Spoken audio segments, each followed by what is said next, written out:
வணக்கம். நல்லுணவு நம்முணவு இந்த அலைவரிசைக்கு உங்கள் எல்லோரையும் அன்போடு வரவேற்கிறேன். நம்முடைய அலைவரிசையில் இன்றைக்கி பொதுவாகவே குழந்தைங்க ரொம்ப விரும்பி சாப்பிடக்கூடிய அவல் வச்சு அழகாக ஒரு லட்டு செய்ய போகிறோம். இனிப்பான இந்த லட்டு கூட முந்திரி பருப்பு, மல்லாட்டை பயிரெல்லாம் சேர்த்துருக்குறேன். ரொம்ப சுவையாக இருக்கும். இப்போது இந்த காணொலியில் போயிட்டு இந்த லட்டு எப்படி செய்கிறதுன்னு பார்க்குறதுக்கு முன்னாடி என்னுடைய அலைவரிசைக்கு நீங்கள் புதியவராக இருந்தீங்கன்னா எனக்காக கொஞ்சம் கீழே உள்ள சப்ஸ்கிரைப் மற்றும் மணியை மறக்காமல் அழுத்திடுங்க. இப்போ இந்த அவல் லட்டு செய்கிறதுக்கு என்னென்ன பொருட்கள் தேவைன்னு முதல்ல பார்ப்போம். இதை போல் ஒரு கிண்ணத்தால் 3 கிண்ண அளவுக்கு அவல் வெள்ளவல் எடுத்துருக்குறேன். இதுக்கு அரை கிண்ணம் முந்திரி பருப்பு, 1 கிண்ணம் மல்லாட்டை பயிறு, 1.5 கிண்ண அளவுக்கு வெள்ளை சர்க்கரை வேண்டான்னு நினைக்கிறவங்க அதை தவிர்த்துட்டு நாட்டு சர்க்கரை சேர்த்துக்கோங்க. முந்திரி பருப்பு லட்டு பிடிக்கிறதுக்கு கொஞ்சமாக, இது தவிர கொஞ்சமாக ஒரு 1/4 தேக்கரண்டி அளவுக்கு ஏலக்காய் பொடி, ஒரே ஒரு சிட்டிகை அளவுக்கு பச்சை கற்பூரம் வேண்டான்னு நினைக்கிறவங்க தவிர்த்துடுங்க. ஆனால் அது போட்டாக்கா லட்டு நல்லா வாசமாக இருக்கும். இது தவிர நெய் தேவைப்படும். இப்போ இது எப்படி செய்யறதுன்னு பார்ப்போம். முதல்ல ஒரு சட்டி எடுத்துக்கிட்டு அந்த சட்டியில் நம்ம வச்சிருக்கிற அவலை கொஞ்சம் கொஞ்சமாக சேர்த்து நல்லா மொறுன்னு வர்ற அளவுக்கு வறுத்து எடுத்துக்கலாம்.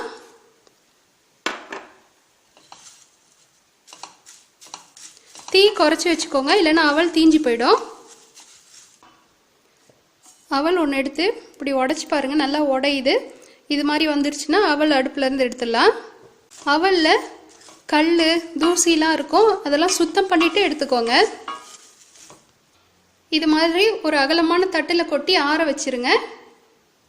அடுத்ததாக நம்ம வச்சிருக்கிற மல்லாட்டை பயிரையும் இதே மாதிரி எண்ணெய்லாம் எதுவும் சேர்க்காம சும்மாவே வறுத்து எடுத்துக்கலாம்.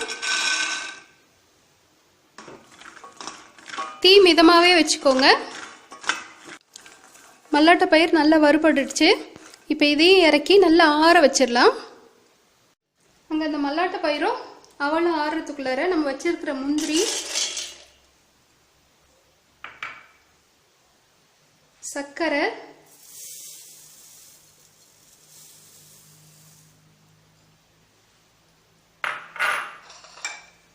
ஏலக்காய் பொடி, இது 3 சேர்த்து நல்லா பொடியாக அரைச்சி எடுத்துட்டு வந்துடலாம். முந்திரி, சர்க்கரை, ஏலக்காய் 3 சேர்த்து இந்த மாதிரி பொடியாக அரைச்சி எடுத்தாச்சு. நல்லா பொடியாக அரைச்சி எடுத்துட்டு வந்துடலாம்.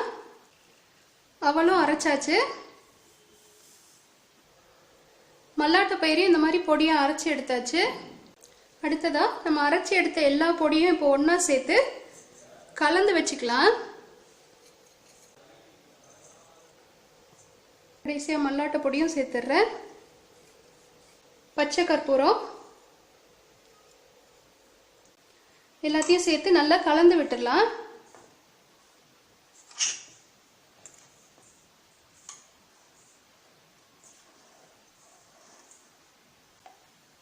ஒரு பாத்திரத்தில் ஒரு 2 தேக்கரண்டி அளவுக்கு நெய் எடுத்துக்கோங்க. நம்ம மீதம் எடுத்து வச்சிருக்கிற முந்திரி பருப்பை இதில் சேர்த்து நல்லா பொன்னிறமாக பொரிச்சு எடுத்துக்கலாம். முந்திரி பருப்பு பொன்னிறமாக வந்ததும் இதை எடுத்து நம்ம வச்சிருக்கிற மாவுலையே சேர்த்துக்கலாம்.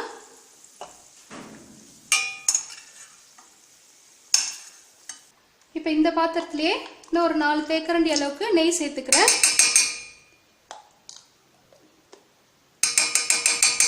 நெய் நல்லா சூடாக இருக்கணும். சுட இப்போ இந்த மாவில் ஊற்றி நம்ம உருண்டை பிடிக்க போகிறோம். இந்த அளவுக்கு சூடாக இருக்கணும்.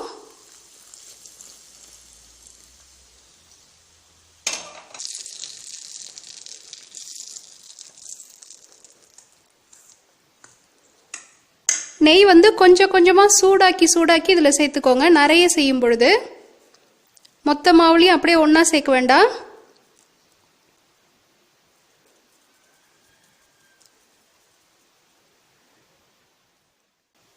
நெய் கை பொறுக்கிற சூடு இருக்கும்போது இந்த மாதிரி லட்டு பிடிச்சிக்கோங்க. ரொம்ப ஆறிட்டாலும் உங்களுக்கு பிடிக்க வராது. இந்த காணொலி உங்களுக்கு பிடிச்சிருந்தா கீழே உள்ள கருத்து பெட்டியில் உங்களுடைய மேலான கருத்துக்களை பதிவிடுங்க. மேலும் என்னுடைய அலைவரிசைக்கு நீங்கள் ஆதரவு தர விரும்பினா கீழே உள்ள சப்ஸ்கிரைப் மற்றும் மணியை மறக்காமல் அழுத்திடுங்க. நன்றி.